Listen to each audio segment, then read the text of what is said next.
Amén.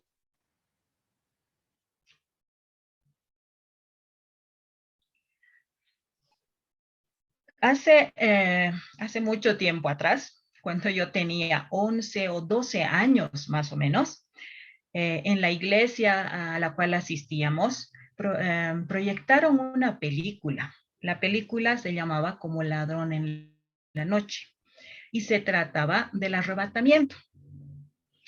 Entonces, en lugar de que el mensaje de esta película me llenara de esperanza, me llenara de gozo, yo me sintiera feliz, en mí causó el efecto contrario.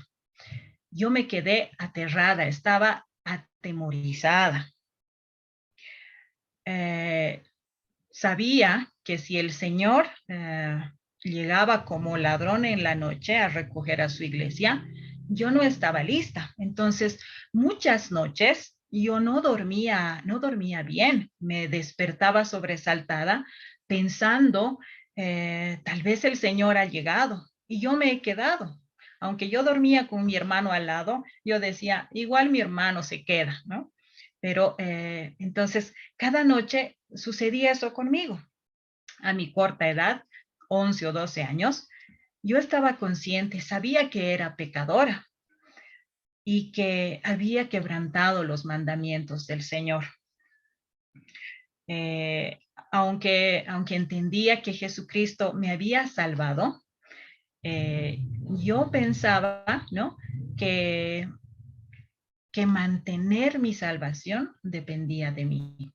Entonces, cada día amanecía y yo me proponía hacer las cosas de la mejor manera, evitar ciertos pecados. A los 11 o 12 años, los pecados que yo debía evitar eran algunas mentiras, desobediencias, tal vez molestar a mis hermanos o cosas así. Pero a pesar de eso, yo sabía que era pecado.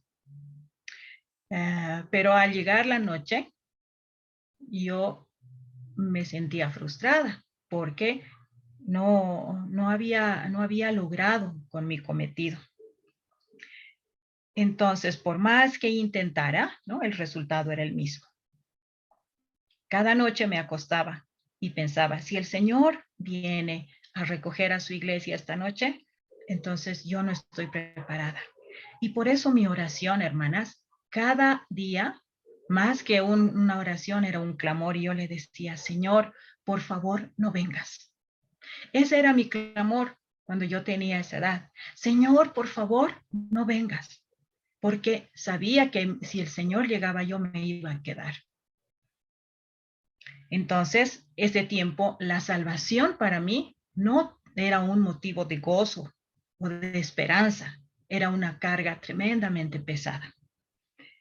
Hago referencia a esto porque vivir en incertidumbre, hermanas, en cualquier área de nuestras vidas es sumamente complicado, pero es mucho más complicado cuando se trata de algo tan esencial como la salvación, porque esa sensación de inseguridad siempre acarrea temor y nos paraliza y nos incapacita para el servicio en la obra del Señor. Esta tarde vamos a ver, continuando con nuestro estudio de Filipenses 1, cómo podemos estar seguras de nuestra salvación. Entonces, podemos estar seguras de nuestra salvación entendiendo que la salvación es obra exclusiva del Señor y reconociendo que el amor es la marca de los hijos de Dios. Leamos Filipenses 1 de los versículos 6 al 8. ¿Quién puede ayudarme a leer este versículo, este pasaje? Yo, Seguramente no, ya va a aparecer en la pantalla. ¿Sí? ¿Perdón? yo, hermanita. Adelante, adelante.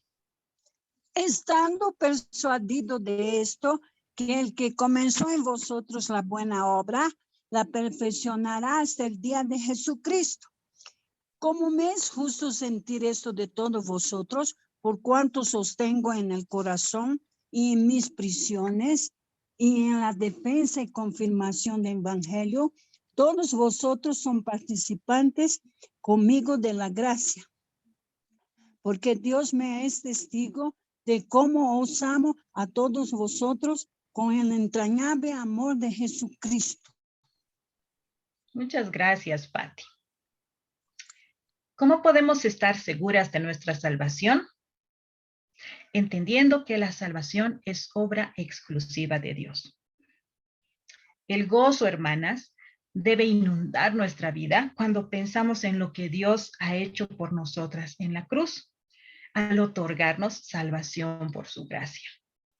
Pero muchas veces, hermanas, nos encontramos a nosotras mismas en un estado de frustración porque pensamos erróneamente, así como yo cuando era pequeña, que mantener la salvación depende de nosotras.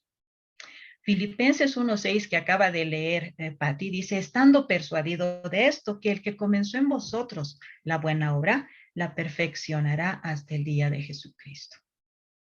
En este pasaje el apóstol Pablo nos dice que él está total y absolutamente seguro de que Dios es el autor de la salvación.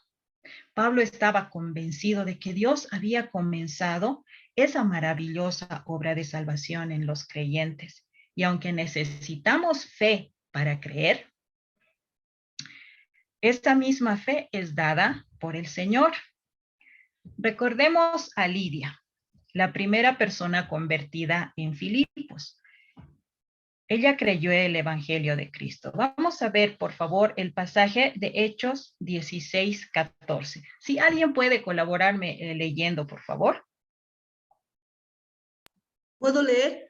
Sí, adelante. Entonces una mujer llamada Lidia, vendedora de púrpura de la ciudad de Tiatira, que adoraba a Dios, estaba oyendo. Y el Señor abrió el corazón de ella para que estuviese atenta a lo que Pablo decía.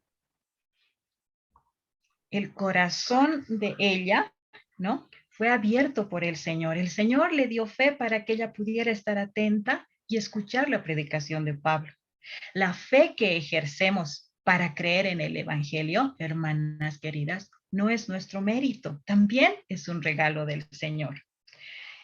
Ahora, Efesios 2:8 y 9, ¿no? Es un pasaje bien conocido que dice así. A ver, ¿alguien me puede ayudar? O tal vez de memoria ya lo sepan. Yo voy a leer, Sonia. ¿Ya? Porque por gracia sois salvos por medio de la fe, y esto no de vosotros, pues es don de Dios, no por obras, para que nadie se gloríe. Gracias, Sonia. Qué hermoso. Por gracia, cada una de nosotras es salva por medio de esa fe. Pero eso no es de nosotros, es un regalo de Dios. Y no es por obras para que ninguna de nosotras tenga de qué gloriarse. Así que por lo que acabamos de ver, entendemos que es Dios el que comienza la buena obra, la obra de salvación en el creyente. Pero lo más fascinante, hermanas, es que esto no se termina ahí. Es Dios por medio del Espíritu Santo quien perfeccionará esa obra.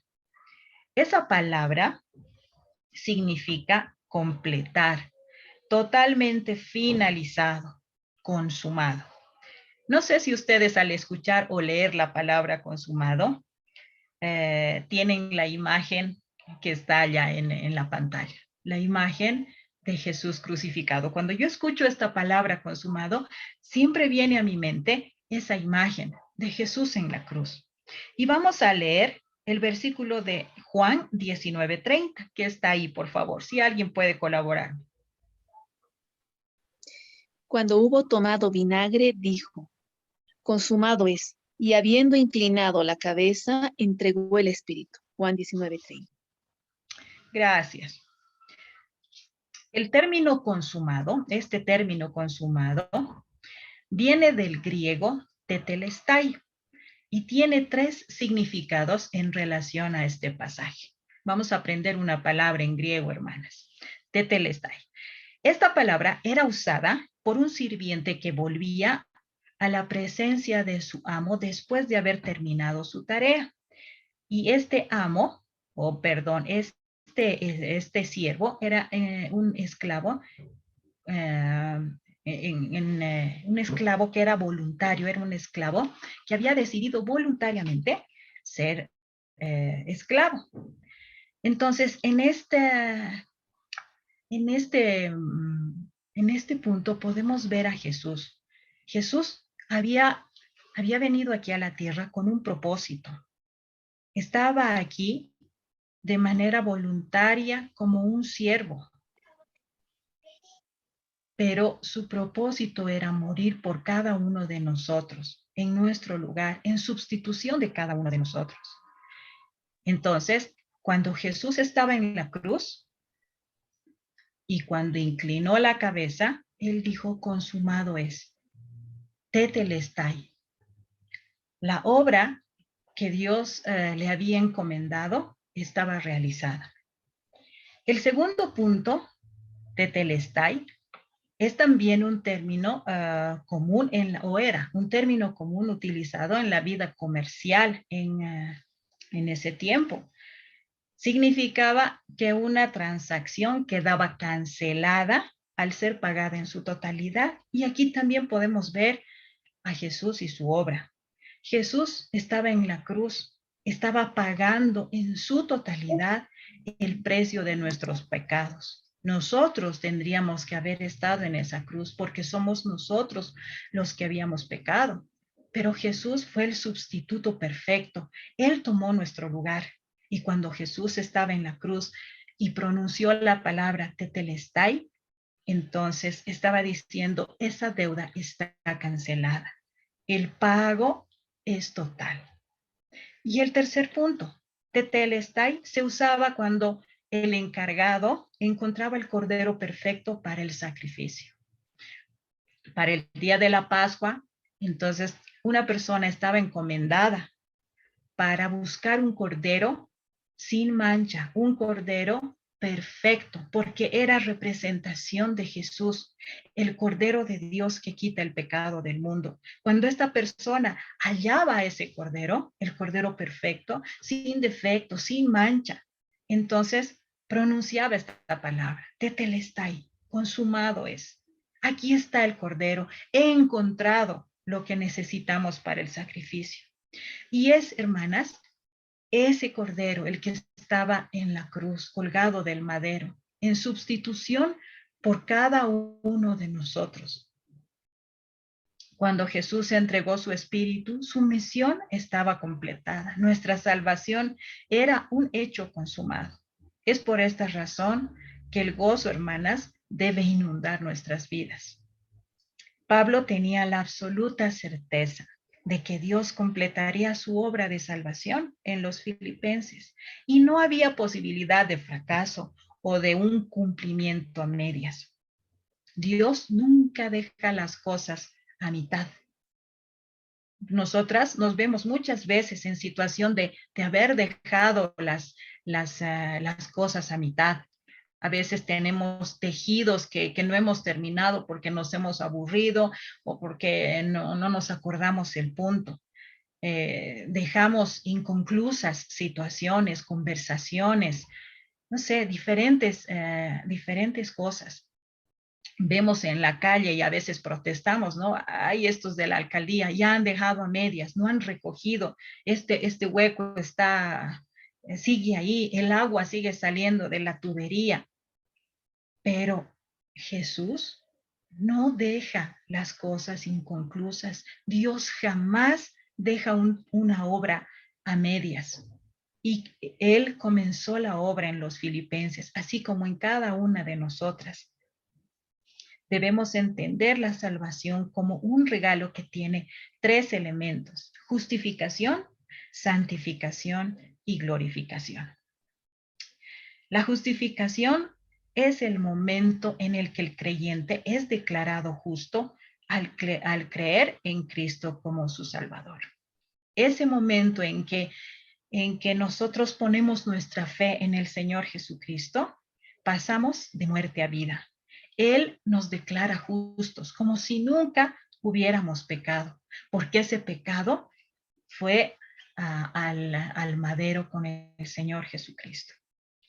La santificación es el camino hacia la perfección, hermanas.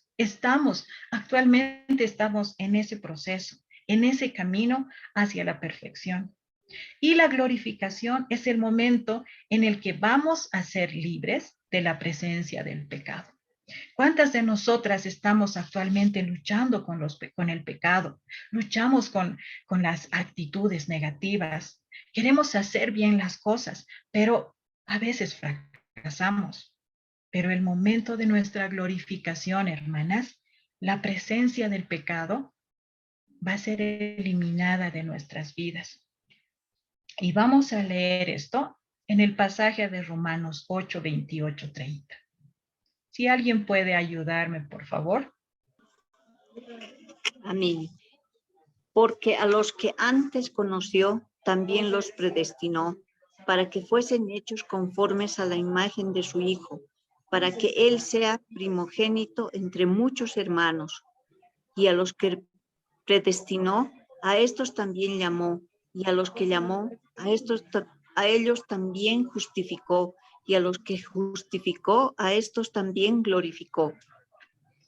Gracias, Lidia. Hermanas, qué maravilloso. El Señor completa su obra. Es un hecho garantizado. El hecho de saber que nuestra salvación está garantizada no significa ahora que debamos dormirnos en nuestros laureles. Esta expresión es utilizada como sinónimo de abandonarse, de dejarse o de relajarse, lo cual, hermanas, no debe ser así en cuanto a la salvación se refiere. En la época greco-romana se coronaba a los emperadores y atletas con coronas de laurel. Cuando llegaban estas personas triunfadores de una batalla o como símbolo de inmortalidad. En algunas ocasiones, las coronas con las que se premiaban el trabajo de alguien destacado eran realizadas en oro, por lo que las mismas tenían un altísimo valor y el que las recibía, claro, podía vivir un largo periodo de tiempo sin trabajar y sin esforzarse, como lo había hecho, ¿no? Motivo por el que empezó a utilizarse esta expresión, dormirse en los laureles,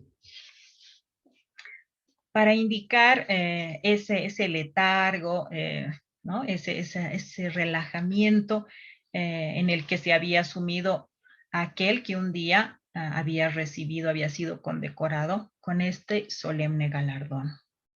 Pablo menciona varias veces en Filipenses que los cristianos debemos prepararnos con una vida sincera e irreprensible. Y a esto se llama madurez espiritual. La próxima semana vamos a estudiar esto de la madurez espiritual. Pero ustedes dirán, ¿no? Pero si nuestra salvación está garantizada, entonces, ¿por qué tenemos que prepararnos? En el proceso de la santificación, mis queridas hermanas, Cristo tiene que ser formado en nosotros para que seamos manifestados con Él en gloria. Vamos a ver el pasaje de 1 Corintios 15, 53. Porque es necesario que esto corruptible se vista de incorrupción y esto mortal se vista de inmortalidad. Qué hermosa esperanza, hermanas. Un día vamos a ser hechas perfectas, pero necesitamos que el Señor sea visible en nosotros, que Él sea formado en nosotras. El día de Jesucristo es en un instante, en un parpadeo, en un abrir y cerrar de ojos, vamos a ser transformados. cada una de nosotras va a ser transformada. Ya vimos en el primer punto cómo podemos estar seguras de nuestra salvación. Ahora vamos a ver el segundo punto. Y podemos estar seguras de nuestra salvación reconociendo, hermanas, que el amor es la marca de los hijos de Dios. Así como Dios nos salva, ¿no? Y Él ha empezado esa obra en nosotros y la concluye, así también el amor es la marca de los verdaderos creyentes. Vamos a leer el pasaje de Filipenses 1, 7 al 8. Por favor, si alguien puede leer. Yo, por favor. Ya. Filipenses 1, 7, 8. Como me es justo sentir esto de todos vosotros, por cuanto os tengo en el corazón y en mis prisiones y en la defensa y confirmación del Evangelio. Todos vosotros sois participantes conmigo de la gracia, porque Dios me es testigo de cómo os amo a todos vosotros con el entrañable amor de Jesucristo. Gracias, Mónica. Pablo sentía un profundo amor por los hermanos de Filipos, porque como su padre espiritual, él los había visto nacer y desarrollarse por el poder del Espíritu Santo. El pasaje dice que el apóstol los llevaba en su corazón, y esta expresión alude a los sentimientos, pero no se queda ahí, sino que va mucho más allá. Romanos 5:5 dice, y la esperanza no avergüenza porque el amor de Dios ha sido derramado en nosotros, en nuestros corazones, por el Espíritu Santo que nos fue dado. El amor que Pablo sentía no solamente era un amor superficial, sino un amor profundo. Pablo entendía a la perfección lo que significaba ese amor, pero al mismo tiempo, ese amor era recíproco. La iglesia de Filipenses amaba a Pablo tanto como él los amaba a ellos. Es por eso que los filipenses demostraron su amor a Pablo de una manera práctica, pues estaban orientados en ser útiles en la predicación del evangelio, en estar pendientes de Pablo y de sus necesidades. Eran participantes activos en el servicio y en la obra del Señor. Recordemos, hermanas, que Pablo era prisionero en Roma y por ser ciudadano romano se le había concedido un arresto domiciliario, pero estaba encadenado todo el tiempo a un soldado. Dada esta situación, Pablo era incapaz de generar sus ingresos para su sustento diario y para pagar el lugar donde estaba prisionero, por lo cual la iglesia de Filipos, a pesar de sus restricciones económicas, porque ellos no eran millonarios, nunca dejó de velar por las necesidades del apóstol. Y eso nos muestra cuánto amor sentían ellos. Por favor, leamos 1 Juan 3, 18 y 19. ¿Alguien sí puede ayudarme? Sí, Hijitos míos. Siga, no sé quién. Ya, hijitos míos, no amemos de palabra ni de lengua, sino de hecho y en verdad. Y esto conocemos que somos de la verdad y aseguremos nuestros corazones delante de Él. Gracias, Ángela. El amor demostrado por nuestros hermanos de Filipos hacía que Pablo los considerara participantes en sus prisiones y en la defensa y confirmación del evangelio. Estos dos términos, que son términos legales, defensa y confirmación, se podrían referir a la primera etapa de Pablo en la prisión y en el juicio donde él defendió, donde él habló acerca del evangelio. A pesar de las complicadas situaciones que Pablo estaba atravesando, la iglesia de Filipos lo acompañó de una manera desinteresada, hermanas. Pablo estaba en la prisión y ellos se sacrificaban para animarle, para ayudarle. Sabían que no era fácil esa situación. Sabían que él estaba encadenado a un soldado romano, que las cadenas seguramente sonaban todo el tiempo. Pablo quería predicar, quería servir al Señor como lo hacía antes, pero ahora le era imposible. Claro, predicaba a los soldados que estaban encadenados a él y tenían obviamente que escucharle, no podían hacer otra cosa. Y escribía cartas, pero su situación no era de las mejores. Estar prisionero era difícil, pero sus hermanos de Filipos estaban ahí para animarle, aunque no estaban cerca.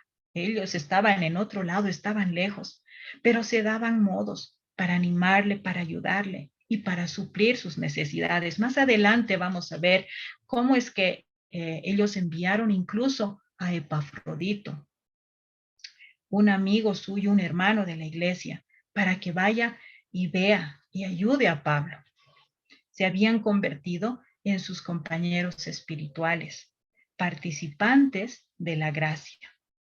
En este sentido, esta palabra gracia, hermanas, significa afecto, el afecto cristiano que nos impulsa a la práctica de las virtudes cristianas. Pablo ponía a Dios de testigo por el amor, por su amor por la iglesia de los filipenses. Los hermanos de Filipos eran sus compañeros en la gracia y Dios, ¿no? Y Pablo ponía a Dios por testigo de su amor. Un testigo es alguien que ha visto algo, ha presenciado un hecho determinado o sabe algo de primera mano. ¿Quién más que Dios, que conoce lo más profundo de nosotras, de nuestros pensamientos y las intenciones del corazón, podía ser el testigo de Pablo, de su amor genuino hacia sus hermanos? Él los amaba con el entrañable amor de Jesucristo, un amor sobrenatural que está dispuesto aún a entregar su vida. El amor, hermanas, es el distintivo que nos diferencia del resto. Es la marca de un verdadero creyente. Si nosotros como creyentes no tenemos el amor, debemos pedirle al Señor. El Señor es en su esencia amor. Él no solamente tiene amor, sino que Dios es amor. La esencia del Santo Soberano es el amor.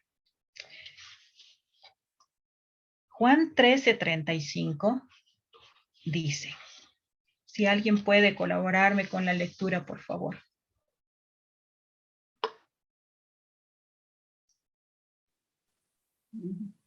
En esto conocerán todos que sois mis discípulos, si tuviereis amor los unos con los otros.